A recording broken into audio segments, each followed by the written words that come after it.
Well, greetings, I'm making this instructional video on how to make a free WebQuest by using Zoonal.com.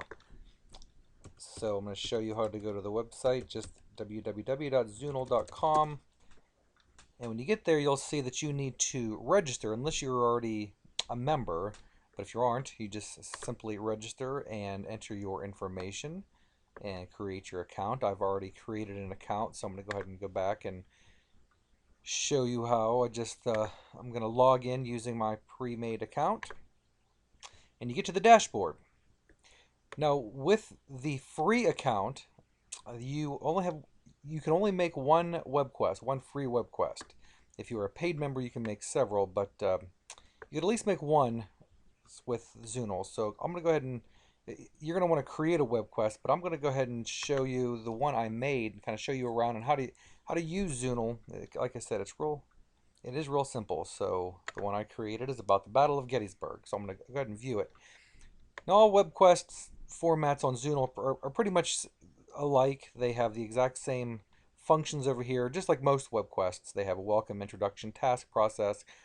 I renamed mine a scoring rubric. However, it's going to start out being called an evaluation, conclusion, and then a teacher page. These other functions down below, those are if you are a paid member.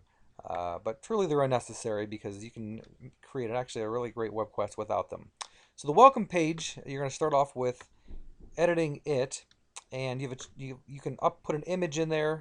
You can update the image, and you can browse in your folders.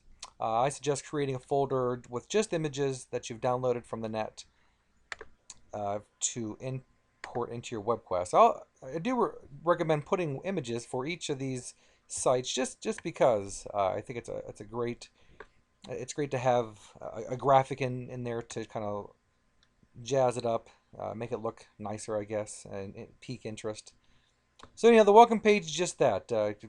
You can update this information and put in what you desire, the title, the description of your web quest, grade level, curriculum. Now the one downfall is you can only enter one thing for curriculum. For instance, mine is a social studies web quest, but it could easily be an English one as well. But that's something you can note somewhere in your instructions. And then some keywords for when people search.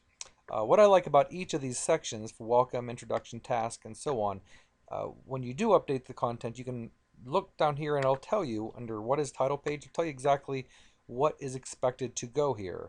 So this is always the first page for any web quest, etc. The examples for these, they're all coming soon, they say. It even gives you a rubric to show you, are you on target with your specific sections under each of the sections, I guess. So I'm going to go ahead and get out of this. So I'd save now. Okay, then we go to the introduction. Actually, let's stay here for a second because I do want to show you each of these sections: welcome, introduction, task, so on. They each have the ability to add resources. So at the bottom of each of those sections, you can add a resource, and they're all exactly the same. You can add another content section. So let me show you what that looks like. It's just more content with a title and more text if you want to do that. So I'm going to cancel that. You can add a website. Maybe there's you want to link them to somewhere else on the internet to read more about something before they start your web quest. Maybe there's a file. Maybe there's a worksheet you want to upload, or maybe a quiz or whatever it is. A photograph that you want to upload. You can also group links and files together. So maybe there's many files that you need them to look at prior to doing the web quest. Maybe there's a video on YouTube, TeacherTube, then a bunch of other different sites like news sites, Daily Motion, etc. You can also add a Voki or a Glogster poster. So those functions are all available in every single one of these sections. You'll see the introduction here has the exact same set of functions down below here, all the different resources. So looking at the introduction, you can see I have another image there, and it's just that, and it's just an intro. And again, if you don't know what to put for the introduction, if you're kind of at a loss, use this. What is an introduction? It's honestly guided me along my way. and then use the rubric to see if you are doing it right. Are you drawing the reader into the lesson by relating to their interests or goals and engaging them, and so on? So that really helps you to create your web quest to see what exactly you should be putting into these sections. So go ahead and click Save Now. Okay. And then you just continue down through filling out the task. Again, just following the same instructions as before. If you don't know what the task is, it'll tell you at the bottom there when you update the content. You can see I put in during the web quest and by the end of the web quest what students are to be doing. And then I think the most important part is the process.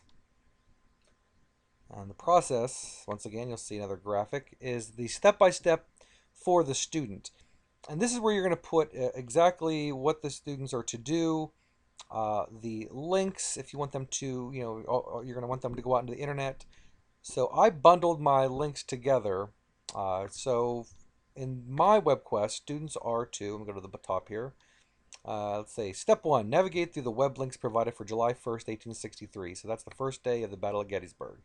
So that's all you really need to know. They're supposed to navigate through the web links for July 1st, 1863. Now the bad part is you have to scroll down to do that. So the Battle of Gettysburg, July 1st, 1863. So all these different web links. And if I want to add a new link, it's just that simple. I add a new link. Title, web address description, and I can move that. I can update this entire section.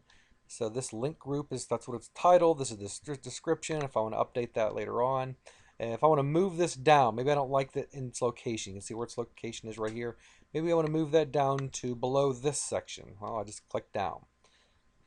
This next section here is a little mini quiz. This is a document, a Word document. So when students click on that, they can open up an actual Word document, print it out, fill it out, and I'm actually going to bring it to the teacher.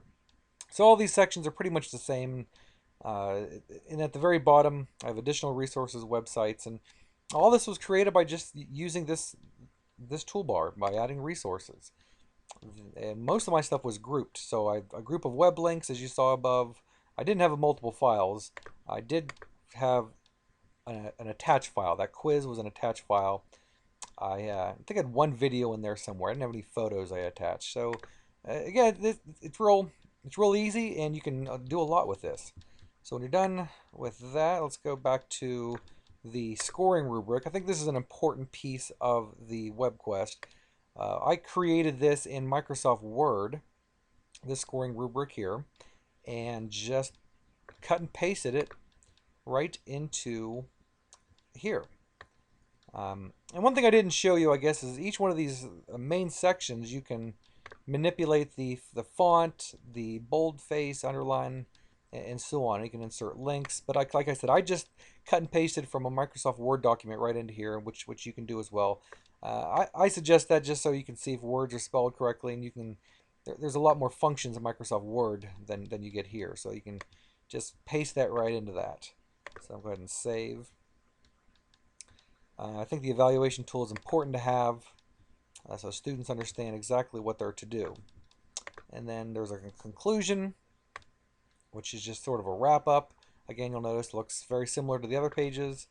And the teacher page, so that's the instructions for the teachers. Okay, and this is where you would put in standards. So this is where I have the Pennsylvania State Standards, Common Core, and the Common Core Pennsylvania Standards. And then a little credits. I had to credit Liberty University and School of Education and Dr. Holder to help. She actually showed me what Zoonal is, and I created my first web quest. So that's Zoonal. That's how to create a web quest. Like I said, it's really not that difficult. If you use the tools to, or the if you go through and use the instructions as it says and use the tools as provided on each page, you can really create a really creative web quest. So good luck to you.